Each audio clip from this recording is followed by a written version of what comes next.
Why are AAA games getting worse? As I said before, I don't really play AAA games. I played a few that I never see them being referred as AAA.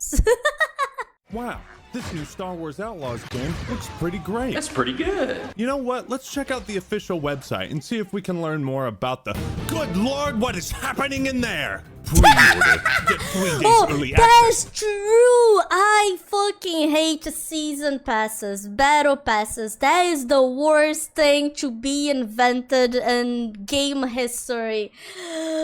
Why does paid games have battle passes? I will accept your free-to-play game having a battle pass. I will never accept a paid game having a battle pass. Pre-order? You want us to pre-order the season's pass?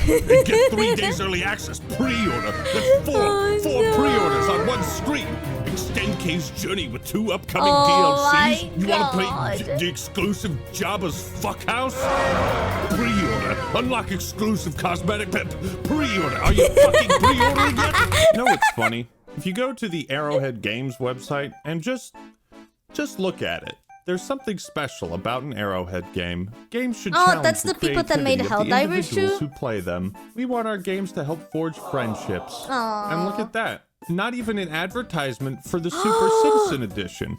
I think this is a great way to illustrate what AAA gaming has become and what indie gaming has evolved into. Wait, is Helldivers 2 indie? Relatively small team.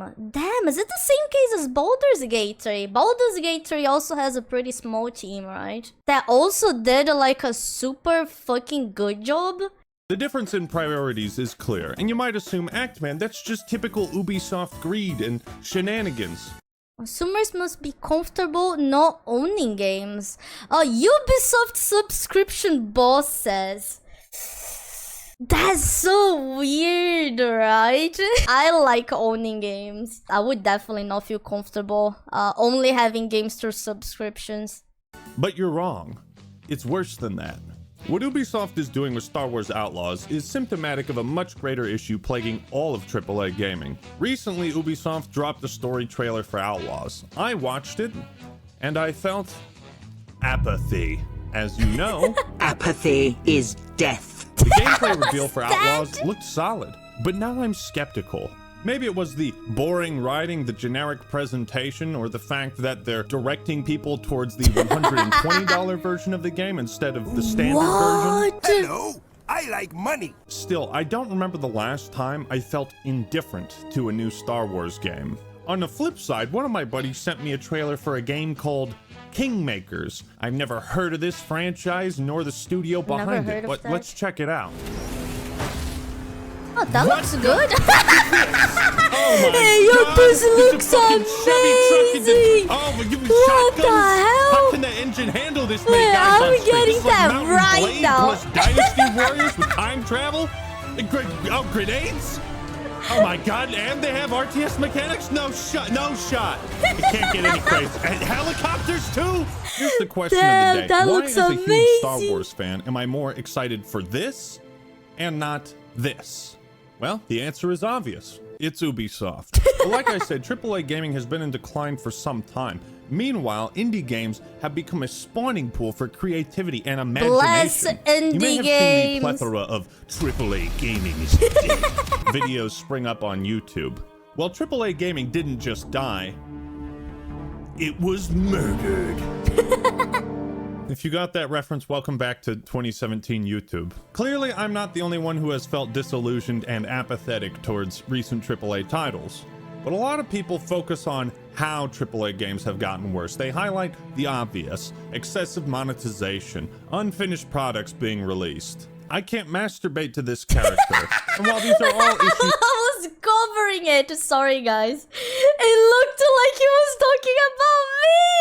I'm sorry. is worth pointing out, we need to understand why these things are happening. The bigger picture. You see, the reality is AAA games have become far too safe, formulaic, predictable, and just unexciting. Perhaps it's because you're an old, jaded nerd, Actman. No, that couldn't possibly be it. Am I so out of touch?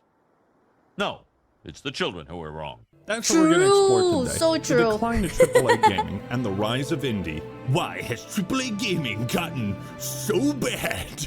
Now, first off, what the fuck does AAA actually mean? Oh, The thanks. Advanced Art I Bark want an Association? actual Because I'd love to explanation. join that club. No, instead you should join my public Discord server, the Act Clan. Links in the pinned comment and in the little card up here. But the acronym originally referred to large budget, high profile games developed by reputable studios released by major publishers. You know, Halo, Call of Duty, Warcraft, The Witcher, 50 Cent Bulletproof, Corey in Wait, the House. what? There's a 50 Cent game? There were so many wacky games back then. Games that would shake the very foundation of the world. AAA games typically have large teams, expensive marketing campaigns, and copious amounts of funding. The term was taken from the credit industry and applied to gaming once the severely obese corporate fat cats realized video games weren't a joke of a business and could actually make more money than Hollywood. For business moguls, AAA meant this is the safest investment you can make to get a return. That's not the case anymore. Today, AAA mostly indicates the aspirations and cost of a game, not how safe an investment it is. From the 80s to the 2000s, there weren't many games that were commercial failures. It was mostly like failed consoles. And that's a good video to watch.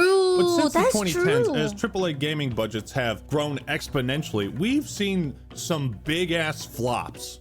Marvel's Avengers, Suicide Squad, Anthem, Redfall, Aliens Colonial Marines. And in the last 7 or so years, it also seems like many popular franchises have released what fans consider to be the worst entry in said franchise. Fallout 76, Battlefield 2042, Mass Effect Andromeda. Maybe this is all just a coincidence. Played any of those. But as one trained in the Force, you know that true coincidences are rare. So what gives? Why have things changed? Well, one of the driving factors behind the decline of AAA games is they've gotten too big. The pants do not fit anymore. For reference, Vanilla World of Warcraft was made by a team of about 40 people. Helldivers 2 was made by a team of 100. Over 9,000 people contributed to Diablo 4. What, That's 9,000? so much. Starfield, 7 years in development, $200 million budget, 1,700 planets to explore. Todd, you think maybe we could tone that number of planets down to like 30? Or maybe 10? 10 really good planets? The gamers desire 1,700 planets. AAA games have exploded in size, scope, and cost to an unprecedented level. On one hand, a larger team has the potential to create something truly incredible, revolutionary, to realize their greatest ambitions. But this relies on having a cohesive vision amongst many people and the budget and resources to make it happen.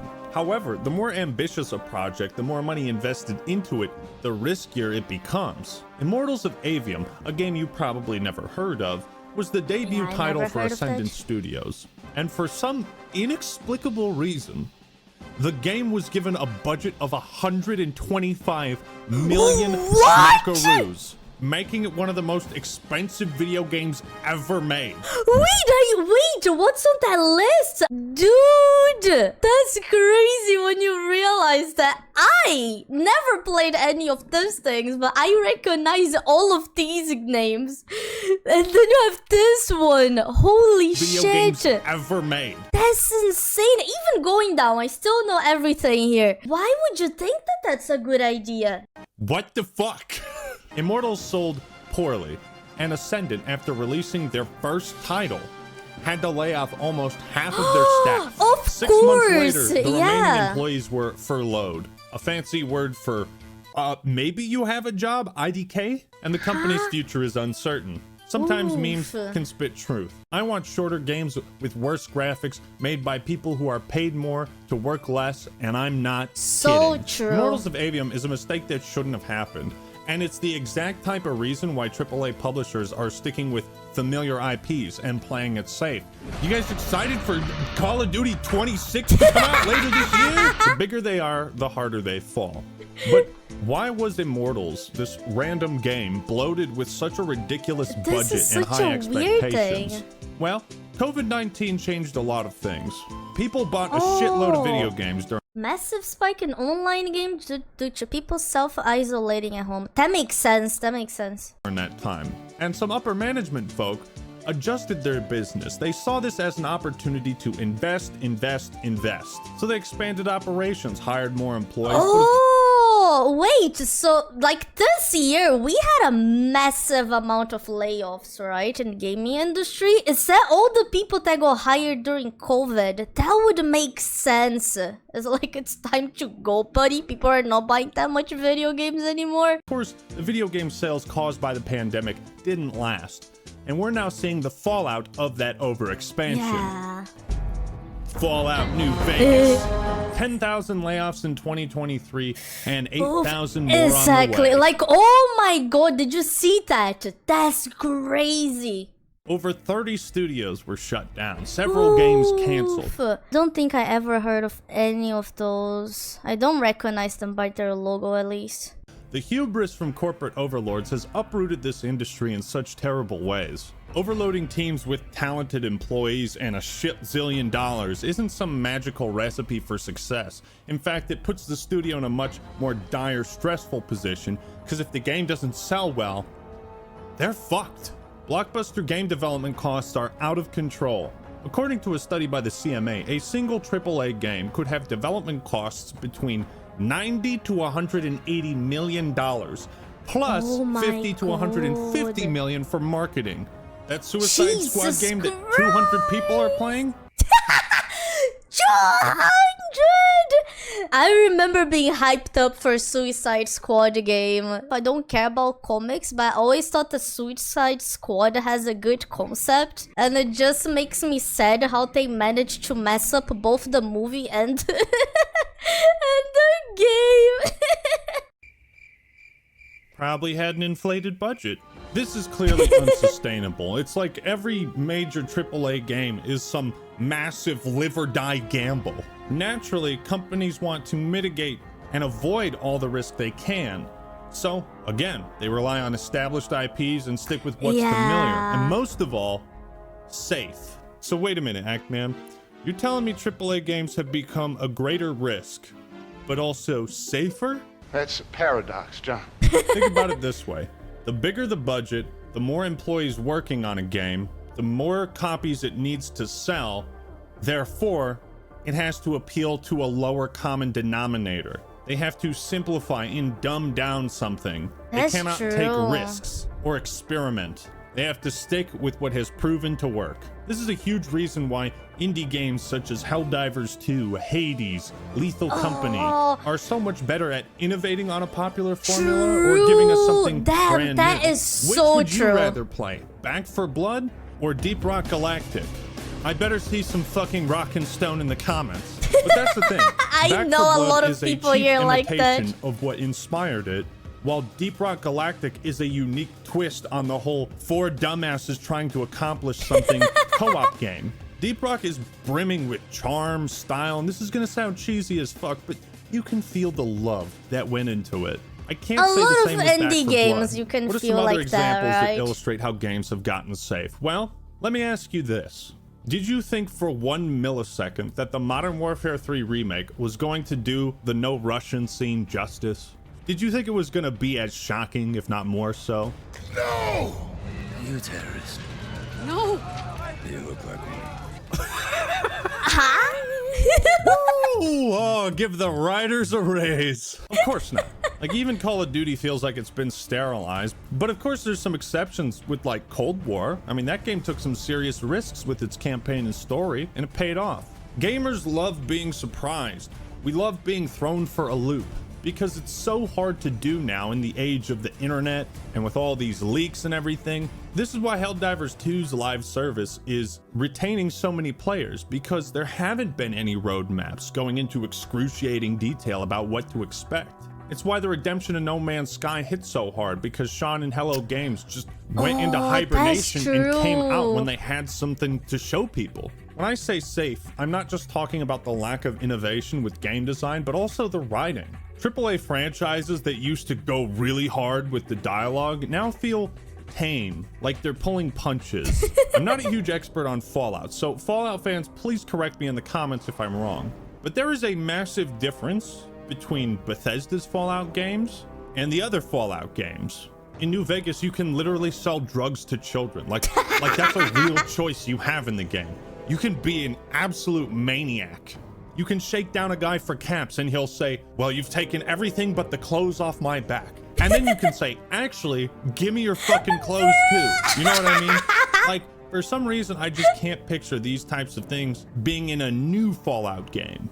KOTOR 2 is That also a makes fantastic sense. example. Imagine Twitter. Imagine how you game would beat that. that takes the franchise in There's such a something bold like this. direction. KOTOR 2 is a Star Wars game where the main villain wants to kill the Force, destroy the Force, like remove it from the universe, destroy the concept of Sith and Jedi completely. There's no way in Nar Shaddaa we'd ever witness a Star Wars game that delves into that sort of thing.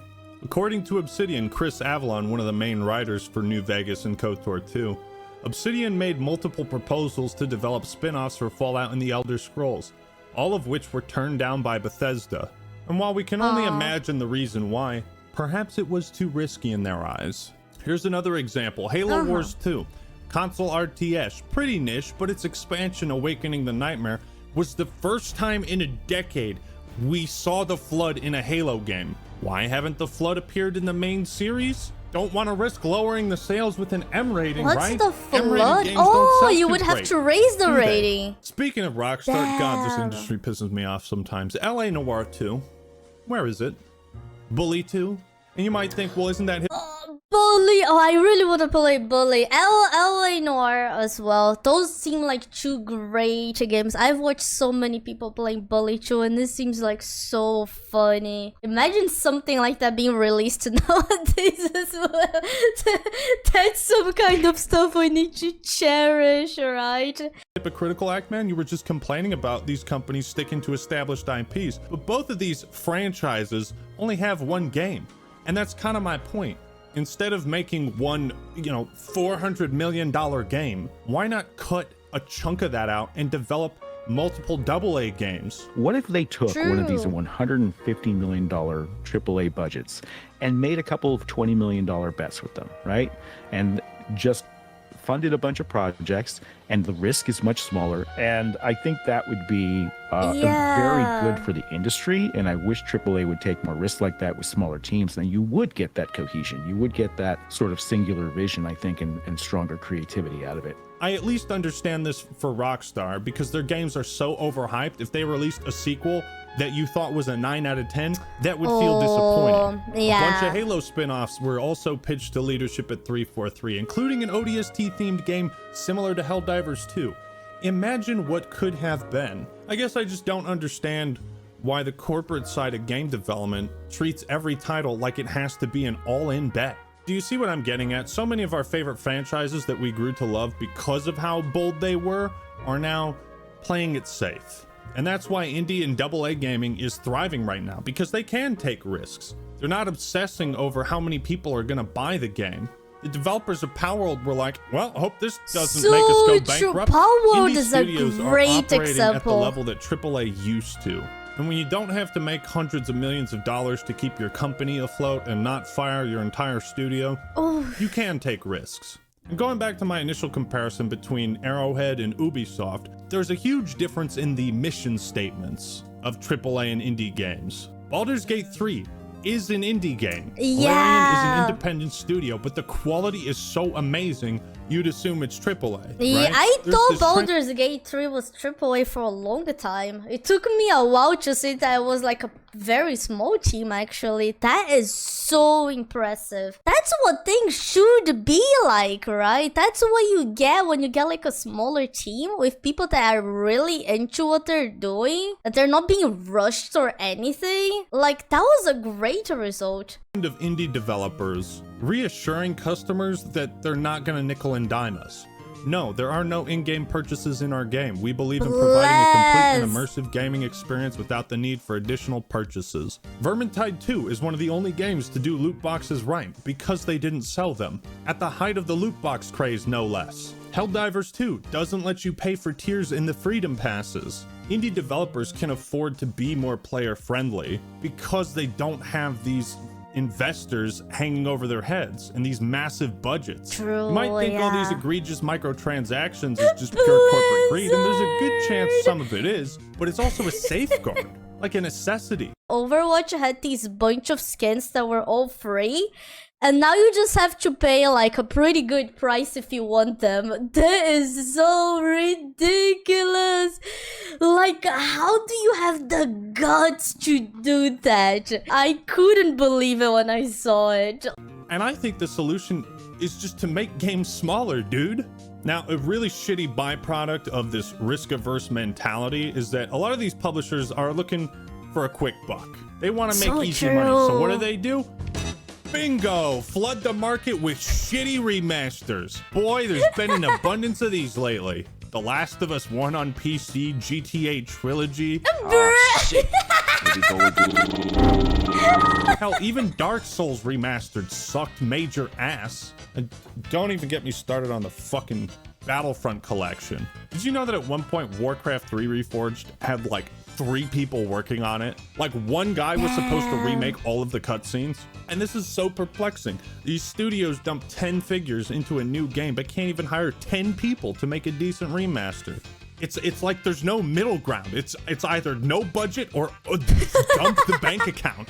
Meanwhile, Lethal Company, made by one guy. Now, because Lethal studios are investing Company's so much, they tend to what interfere they with did. the creative process to insane degrees. They see trends that are making money elsewhere, and they think, well, let's just throw that into our game. I'm funding this. What I say goes. Redfall lost 70% of its Arcane staff during development, struggled the whole way. bruh. Development of Redfall began in 2018 as parent ZeniMax was quietly looking to sell itself and was encouraging its studios to create games as a service projects like Overwatch.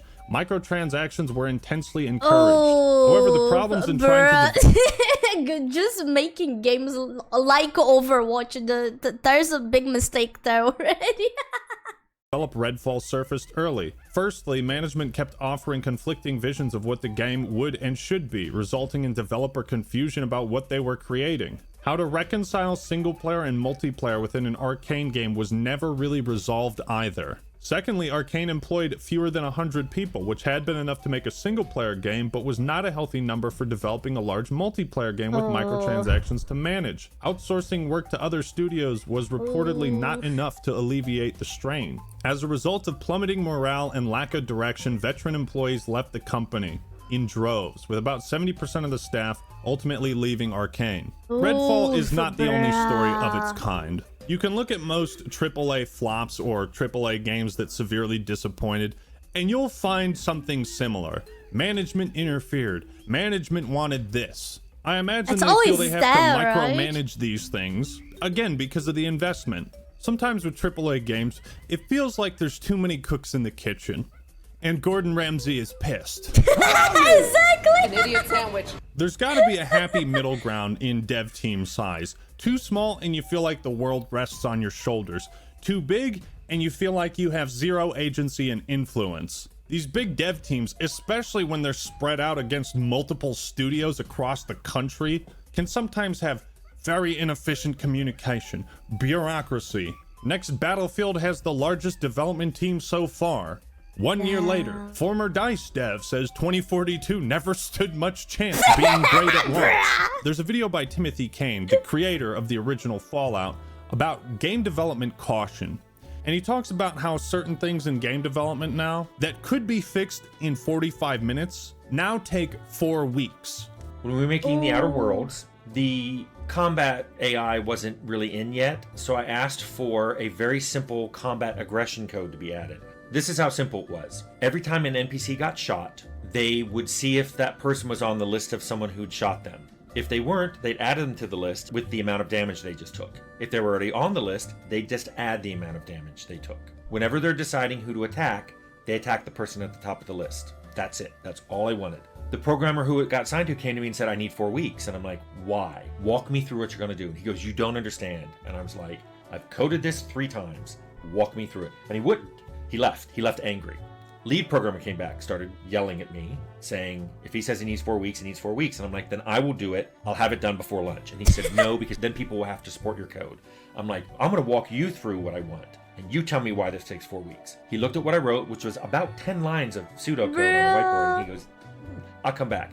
He came back about an hour later and said, what about 2 weeks? And I said, do I have any options here? Fine. 2 weeks. You want to fix these lines of code? Jesus. That decision has to go through 10 fucking departments now. It needs to be approved by your manager, by your manager's manager. It has to go through the marketing team, the DEI office. The fucking janitor's cousin has to approve it. Indie developers don't have the same level of bureaucracy. I imagine if there's a problem with the code, you could just walk over to the cubicle at Jimbo and ask him about it. Yeah, without exactly, the fucking HR department breathing down your neck. And you also have to make games that can be released in China. You need that China money. It has to hit certain quotas and scores on diversity, equity, and inclusion to secure funding. And the game needs to have microtransactions for this consistent revenue source, a live service business model, so that makes the investors happy. And can you see how creativity dies in this environment when games are made by committee and not creativity?